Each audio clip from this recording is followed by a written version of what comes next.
আসসালামু আলাইকুম।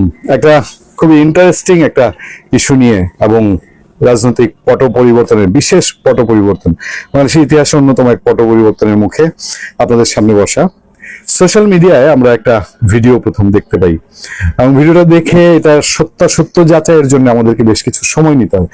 আমি দুপুরবেলা ইলেকশনের পর দিন বাংলাদেশে 13 ফেব্রুয়ারি 2026 যখন বিকাল 4টা নাগাদ কথা বলছি, তার আগে এই সাবজেক্টটা নিয়ে খুব রিকনফার্ম হতে হয়েছে। ভিডিওটাতে আমরা যেটা দেখতে পাচ্ছি আমি আপনাদেরকেও একটু শেয়ার করব। সেই ভিডিওতে পঞ্চগড় সদর, তেঁতুলিয়া সহ যে নির্বাচনী আসন এবং বেশ কিছুটা আলোচিত নির্বাচনী আসন ছিল, এবার কেন কি আমি সেটা বলছি আপনাদেরকে। সেই নির্বাচনী আসনে একটা ইউনিয়নে বিএনপির পঞ্চগড় সদর উপজেলা বিএনপির সভাপতি তিনি নিজে উপস্থিত থেকে আওয়ামী লীগের ওই ইউনিয়নের অফিসটার তালা খুলে দিচ্ছেন এবং সেইখানে প্রচুর সমাগম, প্রচুর মানুষ, মোটামুটি একটা ইউনিয়নে যা চোখে পড়ার মতন কয়েকশো মানুষের উপস্থিতি ভিডিওতে দেখা যায়। এবং সেখানে একজন পরিচয় করে দিচ্ছেন, তিনি বলছেন যে এই সারা বাংলাদেশে 5 আগস্টের পরে এবং যারা আওয়ামী লীগের উপরে নির্যাতন নিপীড়ন চালিয়েছে তার বিরুদ্ধে এবং ভবিষ্যতে যে কোনো স্বাধীনতা বিরোধী শক্তিকে ঐক্যবদ্ধভাবে মোকাবেলা করার উদ্দেশ্য নিয়ে এই পঞ্চগড়ের চাটখিল বোধহয় সম্ভবত সেই ইউনিয়নের উপজেলা আওয়ামী লীগের অফিস খুলে দিলেন বিএনপির পঞ্চগড় সদর উপজেলার সভাপতি আবু দাউদ সাহেব। এবং সেই আবু দাউদ সাহেব তিনিও এলাকার আলোচিত মানুষ। পঞ্চগড়ের শুধু তিনি বিএনপির সভাপতি, সদর উপজেলা বিএনপির সভাপতি না, তিনি এখানকার সদরের উপজেলার চেয়ারম্যান ছিলেন এবং 2019 সালে ভদ্রলোক বিএনপি থেকে বহিষ্কৃত হয়েছিলেন। একটু ডিফারেন্ট রগের মানুষ নিশ্চয়ই।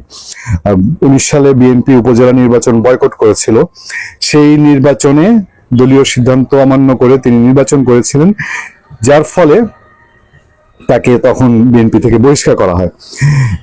আমরা সোশ্যাল মিডিয়া ভিডিওটি দেখার পর আমরা বৃহত্তর রংপুরে আমাদের ব্যুরো চিফ যারা আছেন সাংবাদিকদের মধ্যে, তাদের সাথে আমি যোগাযোগ করি এবং ফাইনালি পঞ্চগড়ে আমি আমার সাবেক কর্মস্থল এটিএন নিউজের যিনি প্রতিনিধি সিদ্ধার্থ, তার সঙ্গে যোগাযোগ হয় এবং তারা অনেকে এটা রিকনফার্ম করেছেন যে হ্যাঁ, ঘটনা সত্য।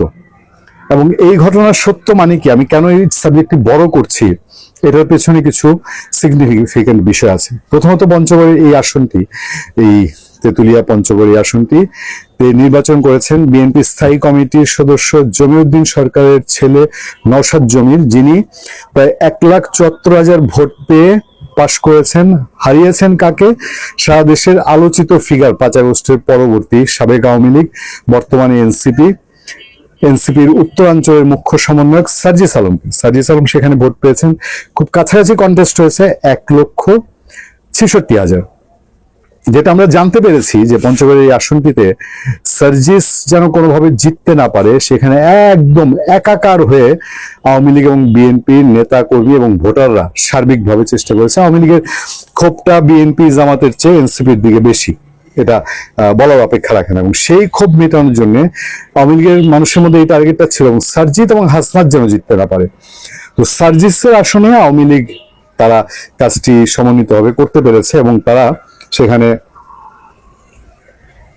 আপনার আওয়ামী লীগ, বিএনপি এবং মুক্তিযুদ্ধের পক্ষের সমস্ত শক্তি একসাথে কাজ করেছে। হাসনাতের এলাকায় যেহেতু বিএনপির ক্যান্ডিডেটই দাঁড়াতে পারেননি, ফলে হাসনাতের এলাকায় আওয়ামী লীগ বিএনপি একত্রিত হতে পারেনি, আমরা হাসনাত ওখানে ফেল করতো, আওয়ামী লীগের ভোটটা ওখানে সবটা পড়েনি। পঞ্চগড়ে হিন্দুদের ভোট, সনাতন ধর্মাবলম্বীর ভোট এবং আওয়ামী লীগ ভোট এক বাক্সে গিয়ে নওশাদ জমিরের বাক্সে পড়েছে এবং নওশাদ জমিরের বাক্সে পড়ার কারণে নওশাদ জমির সার্জিস আলমকে সেখানে পরাজিত করতে পেরেছেন। এবার আসেন সিগনিফিকেন্ট ঘটনায়। এই যে আবু দাউদ সাহেব তিনি করেছেন, আবু দাউদ সাহেব যে এই আওয়ামী লীগের অফিসটি উদ্বোধন করে দিলেন, আপনারা কি মনে করেন যে এটা খুবই বিচ্ছিন্ন কোনো ঘটনা? আমি তো মনে করি না। হয়তো বিএনপি তারেক রহমান এখনো এরকম কোনো নির্দেশ দেননি, কিন্তু এই আসনটি কার? আবু দাউদ সাহেবের সাথে নওশাদ জমিরের যোগাযোগ আছে নিশ্চয়ই। নওশাদ জমিউদ্দিন সরকারের ছেলে। আর এত বড় একটা পরিচয় থাকার পরে নওশাদ জমির কি তার দলীয় কোনো সিগন্যাল ছাড়া করেছেন? আবু দাউদ সাহেব এর আগে বহিষ্কৃত হয়েছেন, তিনি কি বহিষ্কারের কোনো ঝুঁকি নিয়ে আওয়ামী লীগের অফিস খুলেছেন? এমনিতেই বলা হচ্ছে যে জামাতকে ঠেকানোর জন্য বিএনপি আওয়ামী লীগকে ডেকে আনবেই, ডেকে আনা ছাড়া তার বিকল্প নেই, কারণ আনালে সে 5 বছর স্মুথলি দেশ শাসন করতে পারবে, এটা জামাত, ইনকিলাব মঞ্চ, এনসিপি এটা দিবে না। আর জামাত এনসিপির একমাত্র মেডিসিন, একমাত্র ওষুধ হচ্ছে আওয়ামী লীগ। আওয়ামী লীগকে তারা ভয় পায় বলেই আওয়ামী লীগকে নিষিদ্ধ করে তারা এই নির্বাচনটা সাজিয়েছে, নির্বাচনটা করেছিল যে আওয়ামী লীগ মাঠে থাকলে তাদের পক্ষে জেতা সম্ভব না জামাতের পক্ষে। ফলে বিএনপি এখন আওয়ামী লীগকে টানবে এর একটা লক্ষণ কিনা যে পঞ্চগড়ে দেখেন নর্মালি খুলে দিত আওয়ামী লীগের অফিস, সেটা ভিন্ন বিষয় ছিল, কিন্তু বিএনপির উপজেলা সভাপতি নিজে উপস্থিত থেকে আওয়ামী লীগের অফিসের তালা খুলে দিচ্ছে। এটা কিন্তু মানে একটা রাজনীতিতে একটা চমকপ্রদ সমীকরণ সামনে দাঁড় করা, এবং আগামী দিনে খুব দ্রুততম সময়ের মধ্যেই এগুলোর কোনো একটা সুরাহার সমাধান হবে কিনা এটার লক্ষণ কিনা এই পঞ্চগড়ের ঘটনায়। কারণ পঞ্চগড়ে শুধু সার্জিস আলমকে প্রতিরোধ করা বিএনপি আওয়ামী লীগ একত্রিত ভাবে করেছে সেটা না, এটার একটা বাড়তি প্রক্রিয়া চলছে। তারা ঘোষণা দিয়েছে স্বাধীনতা বিরোধী শক্তিকে রোখার জন্য আওয়ামী লীগ, বিএনপি, জাতীয় পার্টি সব একাকার হয়ে কাজ করবে। ফলে আগামী দিনে আরো নিশ্চয়ই এরকম চমকপ্রদ কোনো তথ্য পাওয়ার অপেক্ষা। বেশ কয়েকদিন পর কালকে একটা ভালো ঘুম হয়েছে। আসলে গত কয়েকদিন থেকে আমি অসুস্থ, নিশ্চয়ই আমার কণ্ঠ শুনে আপনারা বুঝতে পেরেছেন। অসুস্থ শরীর নিয়ে আপনাদের সামনে বারবার হাজির হয়েছি, একটা উদ্বেগ উৎকণ্ঠা ছিল। কালকে একটা ভালো ঘুম হয়েছে। কেন ঘুম হয়েছে আমি বলি। বাংলাদেশ, আমি বলবো, একটা সম্ভাব্য বিপদ থেকে মুক্তি পেয়েছে, সম্ভাব্য ধ্বংসের হাত থেকে রক্ষা পেয়েছে। আমি একটু ব্যাখ্যা করি। তার আগে আপনারা বলেন তো, এই যে রেজাল্ট দেখলেন, এটা দেখে কি অনেকেই নিশ্চয় অবাক হচ্ছেন? হয়তো খুব অল্প সংখ্যকই ভাবছেন এটাই হয়তো স্বাভাবিক। এখন বেশি সংখ্যক কেন তাদের তাক লেগেছে, কারণটা বলি। আমরা সাধারণত এখন সোশ্যাল মিডিয়াতে অভ্যস্ত, আমরা মোবাইলে দেখি, মোবাইলে অসংখ্য খবর আসতে থাকে, তাতে অনেক কুতুব জন্ম নিয়েছে দেশে এবং বিদেশে, এবং এই কুতুবদের 80% অথবা আমি বলবো 90% সব মিলে এমন একটা আবহ তৈরি করলো যে বিএনপি নাই, বিএনপি একটা খেলনা পুতুলে পরিণত হয়েছে। এবং বিএনপিকে উদ্দেশ্য করে, বিএনপির জন্ম নিয়ে, বিএনপির বর্তমান নেতৃত্ব নিয়ে, তারেক রহমানকে নিয়ে, শুধু খালেদা জিয়াউর রহমানকে টাচ করার সাহস পায়নি, কিন্তু বাকি সবাইকে যেভাবে মেলাইন করেছে একেবারে প্রতিনিয়ত, আমরা যারা 2-1 একটু মিউ মিউ করার চেষ্টা করছি তারাও সন্ত্রস্ত ছিলাম, ভীত সন্ত্রস্ত ছিলাম। কারণ এই সোশ্যাল মিডিয়ার মাধ্যমে বাংলাদেশে গত 17 মাস শাসন হয়েছে, তারা নেতৃত্ব দিয়েছে, বলেছে ওখানে বুলডোজার চালাও, ওখানে ঘেরাও করো, ওখানে জ্বালাও, ওখানে পোড়াও, একে বের করে দাও, ওকে ধ্বংস করো, একে জেলে পড়ো, এদের জেল থেকে বের করো। এই কর্মকাণ্ড রীতিমতো একটা আতঙ্কের জনপদে পরিণত হয়েছিল বাংলাদেশ। যার কারণে হয়তো শেষ দিকে এসে আমি যেটা বুঝতে পারছিলাম যে প্রথম থেকে মনে হচ্ছিল তো বিএনপি মানে কত 10 আসন পাবে নাকি 20 আসন পাবে নাকি 30 আসন পাবে, এবং যেইভাবে হুঙ্কার দেওয়া হচ্ছিল ইনকিলাব জিন্দাবাদ, জিহাদ জিন্দাবাদ, এবং মানে মিলিয়ন মিলিয়ন ভিউ, সেখানে দেখি আমার ভিউ ওই অল্প হালকা পাতলা করে, কিন্তু অধিকাংশই হলো শুধু গালিগালাজ করে। তো ভাবলাম কি আসলে এটাই কি সব? শেষের দিকে একটু টের পাচ্ছিলাম যে না, এইটা দেয়াতে সম্ভবত বিএনপির জন্য ভালো হয়েছে। বিএনপির সর্বস্তরের নেতা কর্মী তারা একেবারে ঐক্যবদ্ধ হয়ে গেছে। এই প্রচারণার বিপরীতে রুখে দাঁড়ানোর একটা মনোবৃত্তি তাদের মধ্যে জন্ম নিয়েছে। আপনাদেরকে বলি, বিএনপি করে না এমন সুশীল মানুষ সভ্য মানুষ, ভদ্র মানুষ, তারাও দেখছে যে আরে এ তো রক্ষা নেই। এই মববাজদের হাত থেকে বাঁচতে গেলে তারাও কিন্তু শেষ সময় মাঠে নেমে পড়ছে। আওয়ামী লীগ বলেন, আওয়ামী লীগের ভোটার বলেন, সংখ্যালঘু ভোটার বলেন, মানে সর্বস্তরের ওই মববাজদের একটা গ্রুপ ছাড়া, যাদের আধিপত্য হচ্ছে সোশ্যাল মিডিয়াতে, তারা ছাড়া আর সর্বস্তরের মানুষ কিন্তু নেমে গেছে। যারা জীবনে ধানের শীষে ভোট দেয়নি, তারাও যে ধানের শীষে ভোট দিয়ে আসছে শুধু নিজেকে রক্ষা করার জন্য, দেশকে রক্ষা করার জন্য। এই আঘাতে বিএনপি ঘুরে দাঁড়াইছে। যখন চতুর্মুখী আঘাত, বিএনপিকে হটাইতে হবে, বিএনপিকে হটাইলেই 16 কলাপূর্ণ। ভাই, শুধু 16 মাসের চিন্তা করেন যে মব গুলো তৈরি হয়েছে। এবং ডক্টর ইউনূস আর 5 দিন আছে ক্ষমতায়, নির্বাচন হলেই তো শেষ। এখন আজকে থেকে তো আসলে কার্যত মানে ইউনূস সরকার বলে কিছু নেই। এটা এখন ইন্টারিম আর কি, জাস্ট ক্ষমতা হস্তান্তরের জন্য অপেক্ষা বিএনপিকে।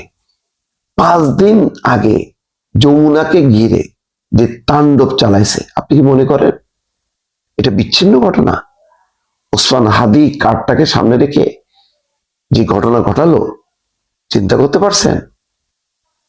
এবং এটা শুরু হয়েছে কিন্তু ওসমান হাদি মৃত্যুর পর, যখন কি লক্ষ লক্ষ মানুষ সমবেদনা জানালো, তখন চিন্তা করলো যে এটাকে কাজে লাগাইতে হবে, নির্বাচনকে বানচাল করতে হবে, সংস্কার বিচার এই সমস্ত মোয়া খাওয়ায় যতদিন থাকা যায়। আজকের পর থেকে কিন্তু আর ওই মববাজি চলবে না। অনেকগুলো কুতুব, ক্ষমতার কুতুব জন্ম নিয়েছিল না, ওই কুতুবরা শেষ শেষ। তারা এখন আর সোশ্যাল মিডিয়ায় দিয়ে চলবে না, এখন চলবে হচ্ছে পার্লামেন্ট দিয়ে দেশ, সরকার দিয়ে দেশ।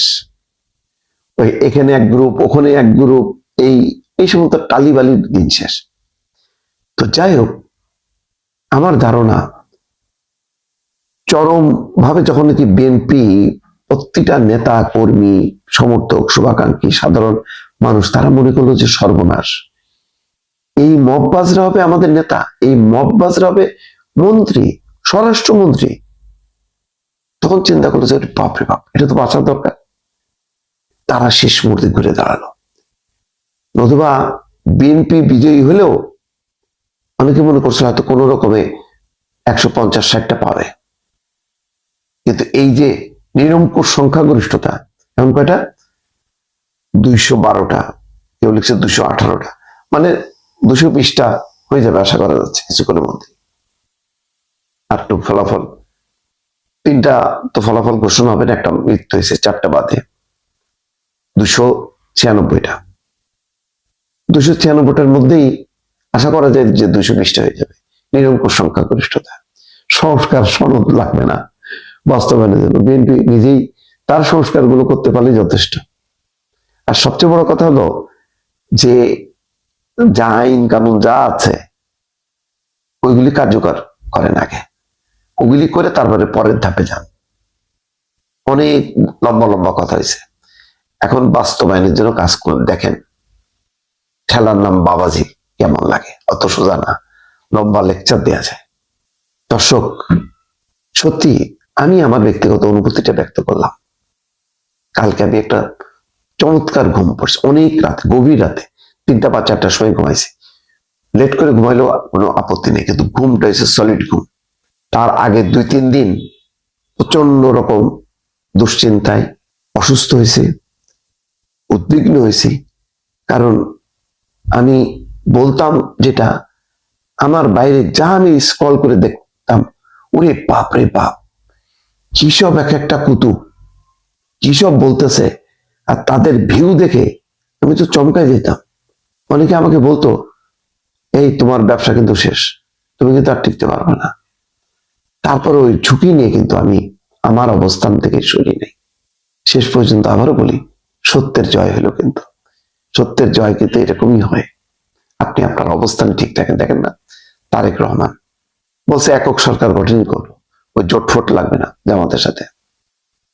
আমি আত্মবিশ্বাসী। প্রচুর সমালোচনা হয়েছে, শেষ মুহূর্তে বলছে উনি তো ওই শফিকুর রহমানের সাথে মানে মুখোমুখি আলোচনা করারই সাহস নাই। মূর্খ, লেখাপড়া জানে না, কিচ্ছু বলেনি। দেখেন তার মেয়ে জাইমা রহমান রিক্সায় করে করে বিলি করতেছে। সিম্পল, তাদের সব জায়গায় গেছে। তারেক রহমান সবার সাথে হাত মিলে আছে। কোন রকম হিংসা জিজ্ঞাসা পাল্টা প্রতিশোধ, এই দেখাই দেবো ওই দেখাই দেবো, এসব কোনো কিছু নাই। আর অন্যরা শুধু দেখাই দিচ্ছে। ওরে বাপরে বাপ।